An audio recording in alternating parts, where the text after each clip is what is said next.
آپ یہ ویڈیو دیکھیے پھر اس پر بات کرتے ہیں۔ میرا یہ جاب ہے کہ آپ کے سامنے حقائق رکھوں کہ آپ جب بھی انجینئر صاحب سے باتیں سنیں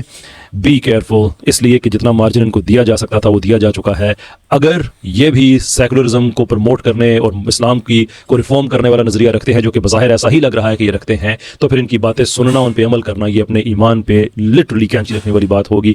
جیسا کہ اس ویڈیو میں آپ نے دیکھا کہ راجہ صاحب یہ بات کر رہے ہیں، انجینئر صاحب شاید اسلام کو ریفارم کرنے کی بات کر رہے ہیں یا ایک طرح سے اسلامی سوچ میں اصلاحات کی کوشش کر رہے ہیں۔ اس وجہ سے انجینئر صاحب کو احتیاط سے سننا چاہیے، کیونکہ انہیں سننا اپنے ایمان پر کینچی چلانے کے مترادف ہو سکتا ہے، انہیں سننا آپ کے اسلام کے لیے خطرہ ہو سکتا ہے۔ تو راجہ صاحب سے میرا یہ سوال ہے کہ اسلامی سوچ میں ریفارم کی بات تو علامہ اقبال نے بھی کی تھی، ان کی کتاب reconstruction of religious thought in Islam, یعنی کہ اسلامی سوچ کی دوبارہ تعمیر۔ تو اس کتاب کا تو ٹائٹل ہی یہ ہے کہ جو اسلامی سوچ یا جو مذہبی سوچ صدیوں پرانی چلی آ رہی ہے اس کی عمارت کو گرا کر دوبارہ سے بنایا جائے۔ تو پھر راجہ صاحب کو چاہیے کہ آپ یہ بھی کہیں کہ علامہ اقبال کی شاعری پڑھنا، ان کے افکار سے متاثر ہونا، وہ بھی اپنے ایمان پر کینچی چلانے کے مترادف ہے۔ لیکن امید ہے کہ راجہ صاحب ایسا کبھی نہیں کہیں گے، کیونکہ علامہ اقبال کے خلاف بات کرنا پاپولر اوپینین کے اگینسٹ بات کرنا ہے، اور اس طرح سے راجہ صاحب پبلک سپورٹ لوز کر سکتے ہیں، اور وہ جو ایک ہیروئزم انجوائے کر رہے ہیں اور جو کسی نہ کسی شکل میں ویجیلانٹزم راجہ صاحب نے پھیلایا ہوا ہے اس کو جاری رکھنا مشکل ہو سکتا ہے۔ اب اس میں ہو سکتا ہے راجہ صاحب یہ بات کریں کہ علامہ اقبال نے اسلامی سوچ کی جو تعمیر نو کی بات کی،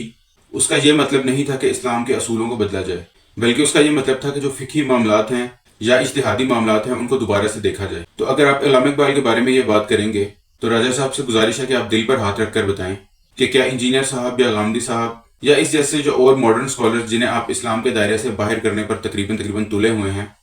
یا ان کی باتوں کو عوام کے ایمان کے لیے خطرہ قرار دیتے ہیں، تو آپ ایمانداری سے بتائیں کہ کیا یہ اسکالرز اسلام کی بنیادوں کو نہیں مانتے؟ جو بنیادی عقائد، جو بنیادی ایمانیات، بنیادی عبادات، جو دین کے مطالبے کے طور پر بنیادی سنتیں،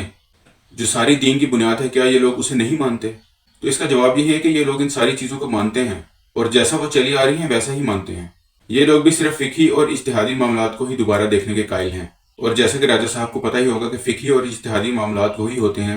جن کے اندر انسانی دماغ انوالو ہو جاتا ہے، یا ایسی چیزیں کہ جو بعد میں سامنے آتی ہیں جو اس وقت سامنے نہیں تھی، تو ان کے اوپر ہم انسانی دماغ کو استعمال کر کر دین کے حوالے سے ایک سوچ کو سامنے لاتے ہیں، اور اس میں لوگوں میں اختلاف ہو سکتا ہے، لیکن اس اختلاف کو آپ کسی کے ایمان پر شک کی وجہ نہیں بنا سکتے۔ تو راجہ صاحب سے گزارش ہے کہ آپ پلیز اس چیز کو ریویو کریں اور لوگوں کے ایمان پر شک کرنا چھوڑیں، اور ان کی باتوں کو لوگوں کے ایمان کے لیے خطرہ قرار دینا مہربانی فرما کر بند فرمائیں، کیونکہ آپ کو پتہ ہے کہ پاکستان میں کسی کے ایمان پر شک کرنا اصل میں اس کی جان کو خطرے میں ڈالنا ہے۔ شکریہ۔